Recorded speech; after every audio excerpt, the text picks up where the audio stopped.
I'm Jackie Baker. I'm a former teacher, I'm a mom, and I was born, raised, and educated here in Pennsylvania. I have been very concerned about the state of Pennsylvania over the last few decades. I've been concerned that, been watching, feeling it myself, and hearing from community members how we're falling behind. We need so many things to be done across the board, investing in education, in infrastructure, our environment, and raising wages for jobs.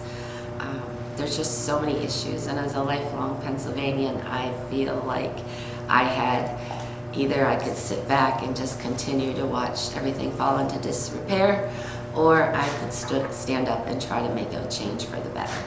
And so I first started my political career basically in 2017. In January of 2017, I got involved in women's groups, local Democratic women's groups, action groups, learning about everything I could about what was happening with voting processes and our local elections. I became an election clerk for Liberty Township, marched in the Women's March in New York City in 2018. I just keep getting involved, and then I am now twice elected to the Democratic State Committee as a representative for Susquehanna County. And I was just recently elected a Liberty Township committee member this year as well. In 2020, I graduated from an eMERGE program for running for office and decided to run for state senate against Senator Jean Yaw, and that was in District 23. So that was my first real jump into running for office. So I learned a lot. I got to speak to a lot of people, got to travel, keep learning about the issues. And last year, in 2021, I spent the whole year being an activist, basically again, standing out, speaking on the Capitol steps in Harrisburg on behalf of Black Lives Matter, on behalf of LGBTQ rights and trans rights, speaking about the needs that rural people have and health care. I've also stood on the picket line with healthcare workers at Tyler Hospital in Tunkhannock in Wyoming County last year when the workers were demanding better health, better working conditions and pay, as they were our frontline workers during the pandemic. So I pretty much just keep involved. I also spent 4 months in 2021 studying with the PA Budget and Policy Center and earned a certificate of completion from them with the Empowered to Run program that they offer, and I found that very valuable. So it was very educational. So that's kind of my background. So with the redistricting, this took you out of the 23rd. Correct. Right. Exactly. My Liberty Township was like literally on the line of 23 and 20. So half of Susquehanna used to be represented by Yaw and half by Baker, and now it's all in District 20. So let's start off with the 2020 election. The Republican nominee for governor has promoted a lot of conspiracy theories. What is your take on what happened in 2020? I find 2020 was a completely safe and secure and accurate election. There's no proof of any fraud. It's been counted, recounted, and been through the court systems. And so to me, it's a valid election in 2020. And regarding the administration of elections, what do you think about Act 77, no excuse mail-in voting, drop boxes, and adjusting what the elections office can do regarding pre-canvassing? Act 77 is the law, and it's helped. It has helped access, to get to many voters who otherwise may not be able to get to the polls. So handicapped people and disabled people, or just people who work all day, two jobs or whatever, they can't get to the polls.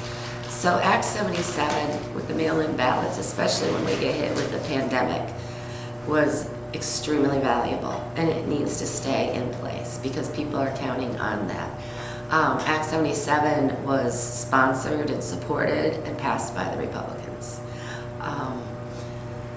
When they discovered that more Democrats were using the mail-in ballots than the Republicans, that's when they decided they needed to push back on it, and that there were all these problems. But other states have been using mail-in ballots for years and years and years. It's not a problem.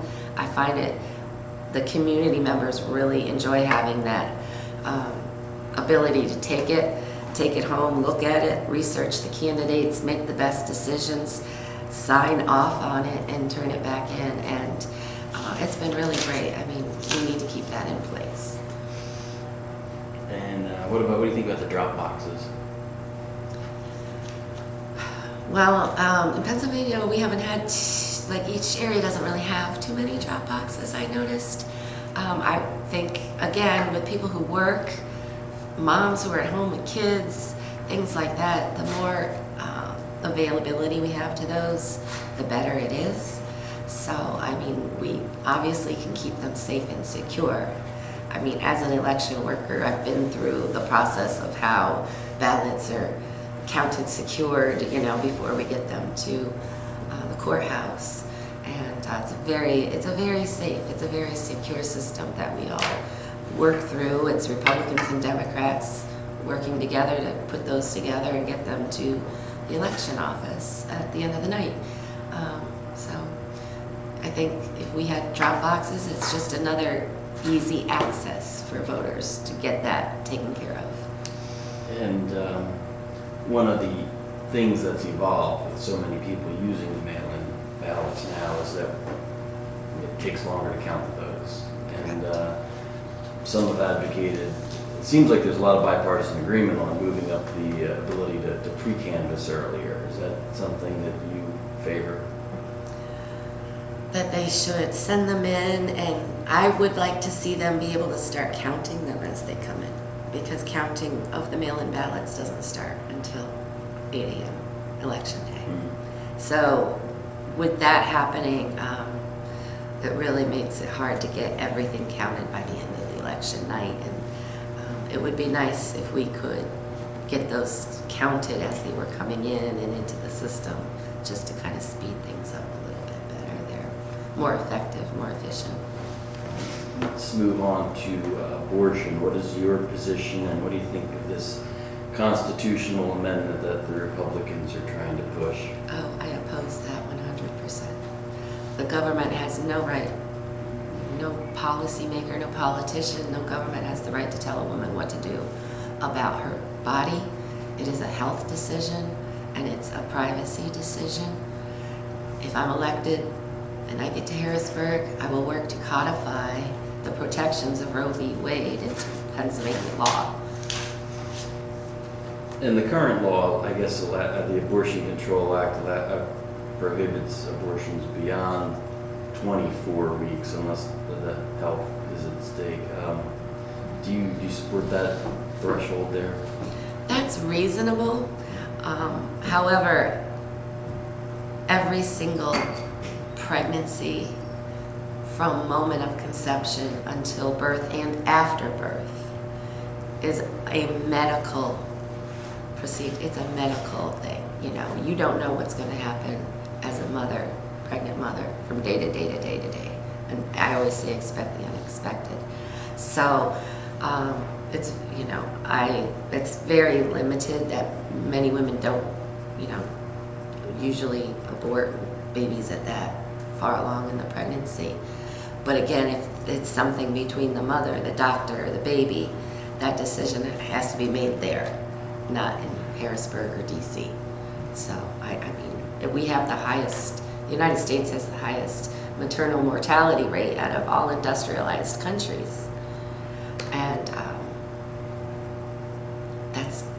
that's really unacceptable. We don't have enough healthcare facilities facilities for pregnant women, and after they have a baby, you know, the postnatal care that women need is very lacking.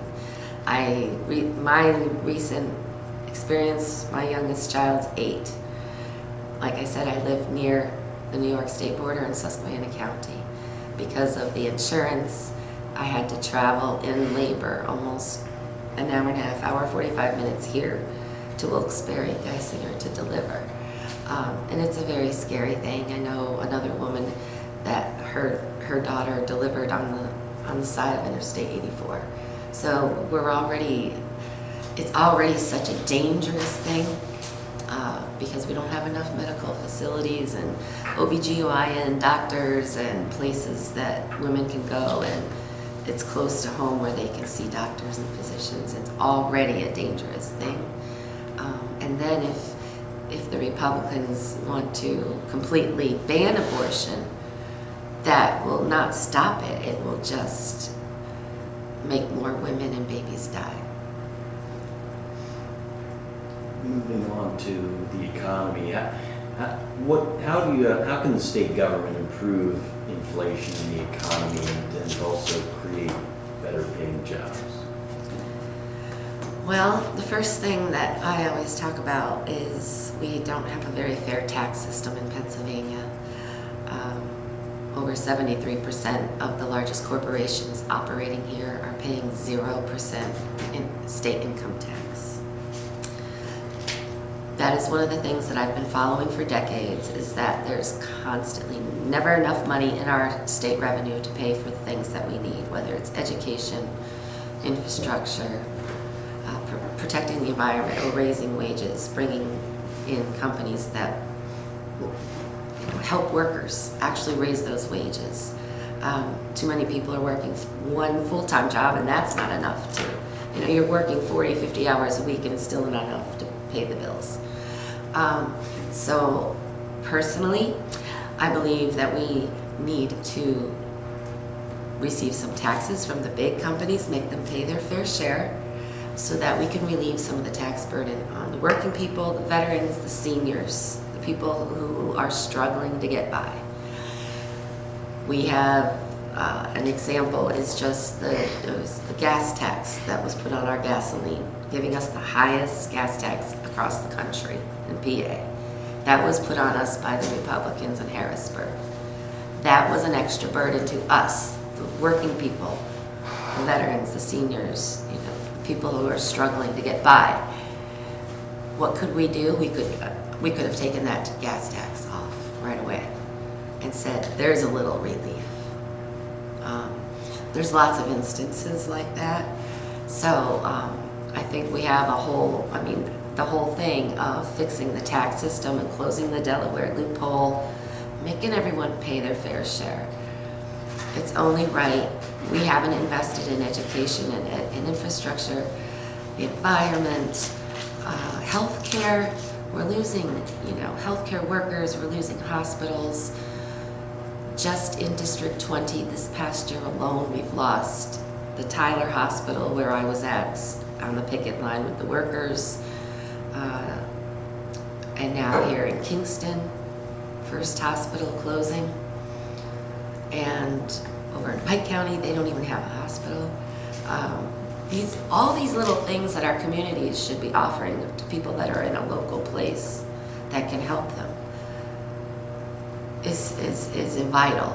Every community needs this, all these things to make it work and make it work for people, and jobs to be there, and to support our local businesses.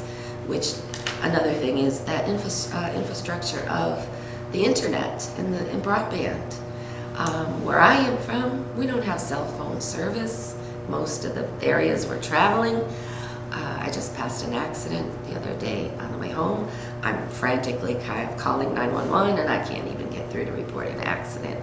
That's a scary thing. But for our businesses, we need that broadband. Our small businesses, our schools, our families, we all need that to be affordable and accessible to everybody. So people can find those jobs, they can work from home, they can reach, their American dream. It's too many decades have been favored into the large corporations, and it's really hurting us, the working people, and the tax-paying people. And I feel like that's where we can really adjust things and make things a little bit better for the people. That seems to be trending away from the position that you have. Would you support rescinding those cuts or stopping them? Well, that's the different tax. That's not the income tax that they're claiming. That's their corporate tax, which is, that's fair. So you're talking more personal. Right. What they're doing is claiming that all the income that their company makes here in PA, they don't claim it here in PA. They claim it in Delaware or somewhere else. It's fair. It's fair that, you know, the corporation tax is at 9.9% now. Yeah, that's fine. We want to encourage businesses to come in here and stuff. But like I said, you still need to pay a fair share.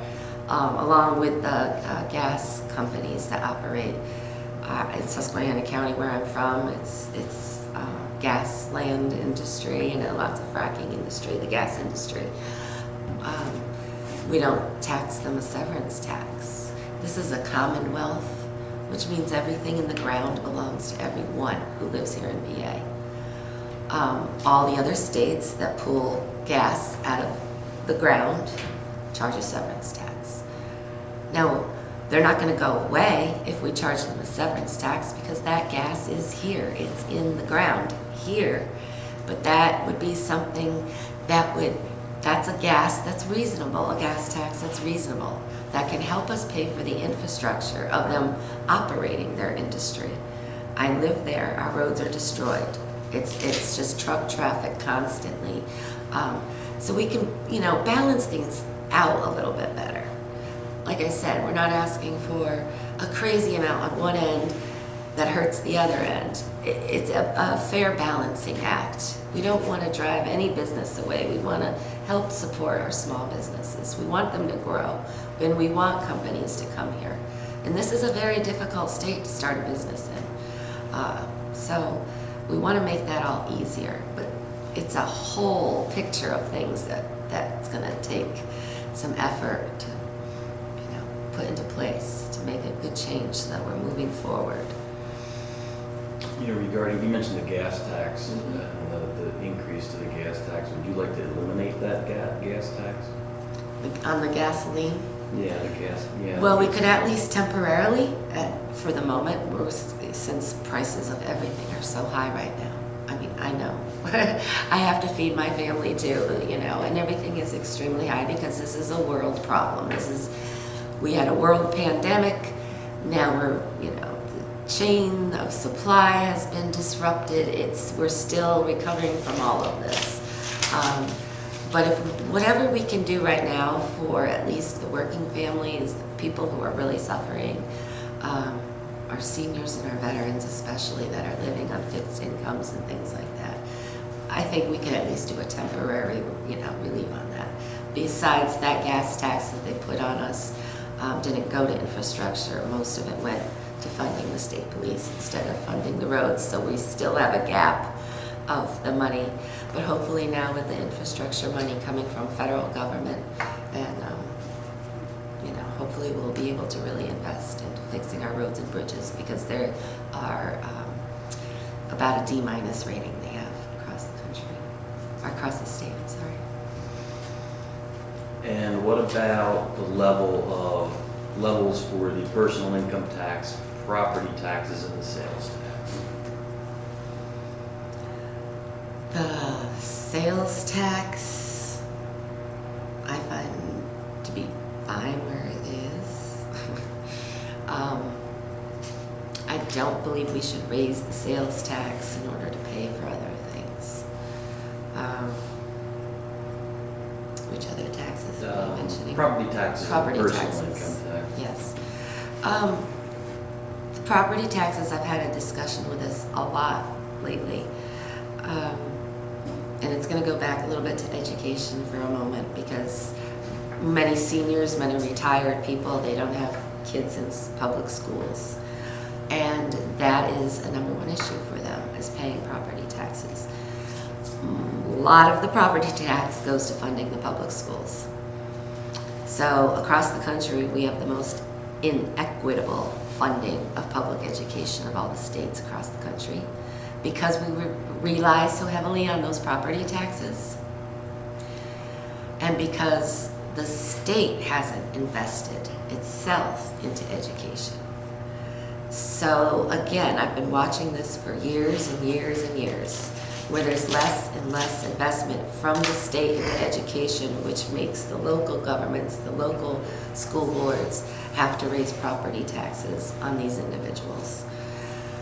If we can again get a fair system where tax money is coming in fairly into the revenue from everybody, then we could fund education from the state, and that would help relieve some of the burden of the property tax for those people.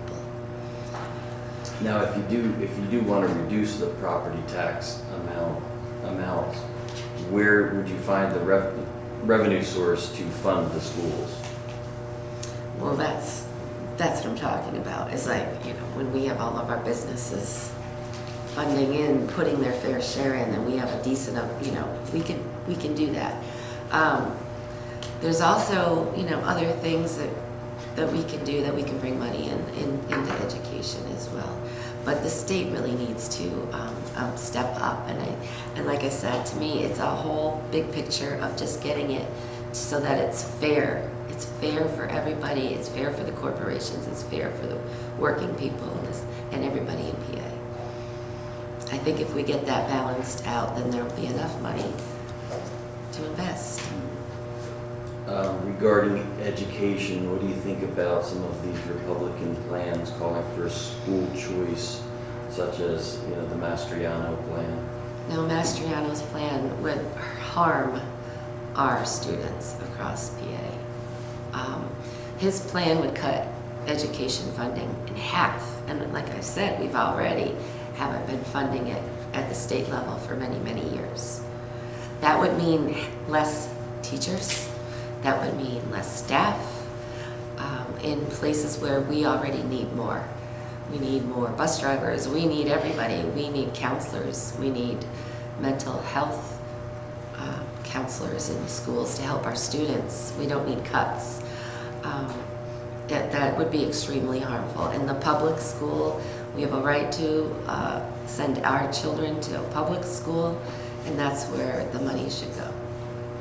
What do you think about raising the minimum wage? Oh, we need to have done that a long, long time ago. So yes, I support raising the minimum wage to at least $15 an hour. At least. And you had mentioned the environment.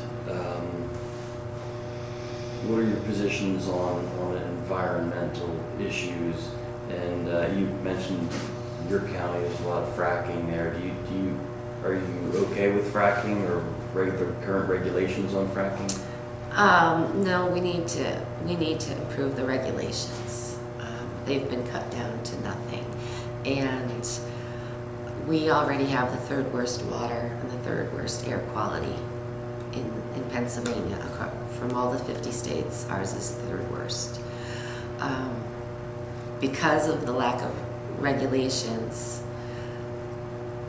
the gassing companies and oil companies have been able to allow more pollution to come out into our natural environment. And even though that they say they are meeting the standards, it's the problem that the standards are too low. I would like to see those raised up. I mean, we're not saying you have to pack up and leave, but you need to make this much more safer. And the air quality, I've studied this a lot, and around wells and around compressor stations, it does give off pollutants. And I talk to farmers. Susquehanna County is a rural area. It's farmland. And the farmers, I have met with them, and they have polluted farmland, and they have polluted streams running through.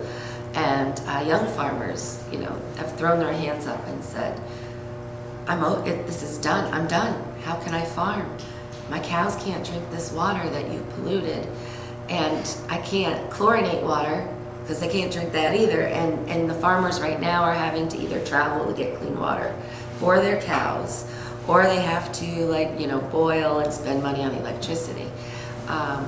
So I'm really concerned because we really need our farmers and we need our farmland to be healthy and safe and clean, and we need to be good stewards of our environment. We have people like to enjoy the outdoors, fishing and hunting and walking and skiing, and we have such a beautiful environment here. So I think we need, to preserve that to our best of our abilities. Am I correct, has New York banned fracking? Yes, they have. And you think that's too far, going too far? No. New York and New Jersey their leadership is actually doing more to protect us than our leadership is. The argument about the Delaware River, which would be part of District 20, they wanted to add fracking industry to that area. And of course it's been banned. My opponent has spent 2 or 3 times this year trying to go back to court to sue to frack that area, and those people there do not want that at all. It's a national, it's a recreational area, and the Delaware River serves millions and millions and millions of people all the way down from New York, PA, New Jersey, all the way to the Bay, and people still count on that for drinking water. So we have to keep that clean. But you don't want to ban fracking in Pennsylvania? Oh, no, we can't. No. We can try to fix, we have a lot of wells that aren't being used. We could, make sure they're safe, secure, operable, operating correctly and safely. But And what about cutting carbon emissions? Do you think the state should have a role there? oh yeah, absolutely. We have to do our part. Pennsylvania puts out 1% of the entire world's carbon emissions. So it's exciting to see that we can move toward more safer, greener energy. The battery-operated cars and trucks that are coming out will help reduce. I know a lot of state parks are using battery-powered vehicles and bikes and things to help reduce the emissions. So we absolutely have to, because global warming is a serious issue.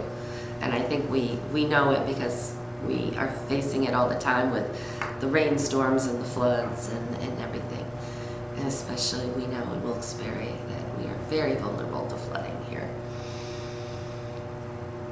There's a proposed plant, a Nacero plant in Newport Township, which I think would be in the 20th. Is that correct? What do you think about that proposal? Oh, again, I'm a little bit concerned because if the regulations aren't strict enough, then we're going to be facing another problem with pollution and emissions from it. I think, like I said, if we really could strike a balance, but we need to make sure that they can come in and do, if they're going to do it, because I know it would be beneficial to many. But again, it has to be done where I feel that it's not going to impose on the community and their health and the environment. It's bottom line. Because if we don't have our health, we really don't have anything.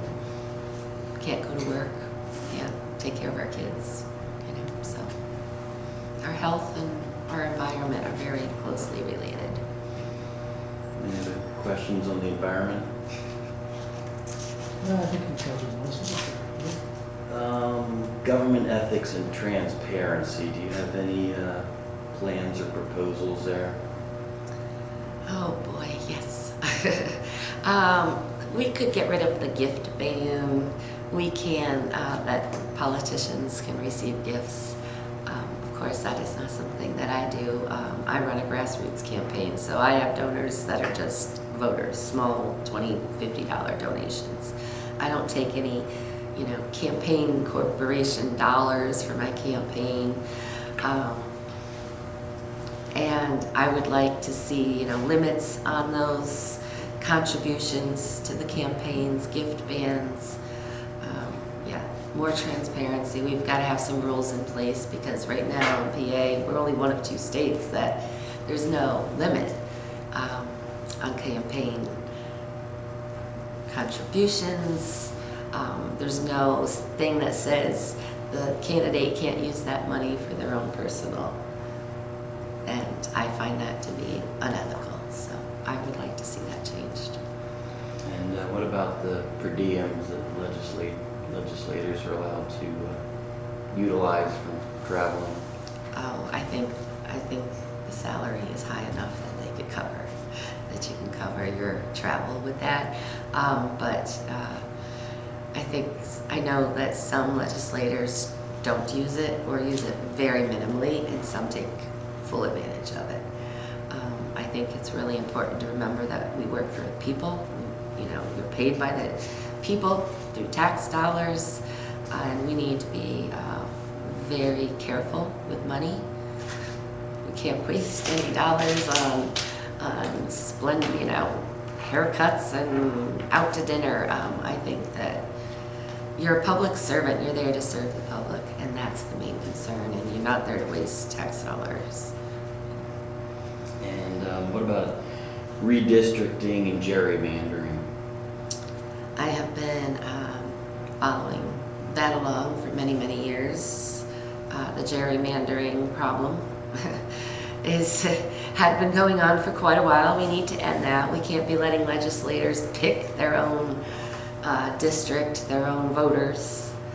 We need to make sure it's fair. I support the commission that independent commission that helps draw the lines.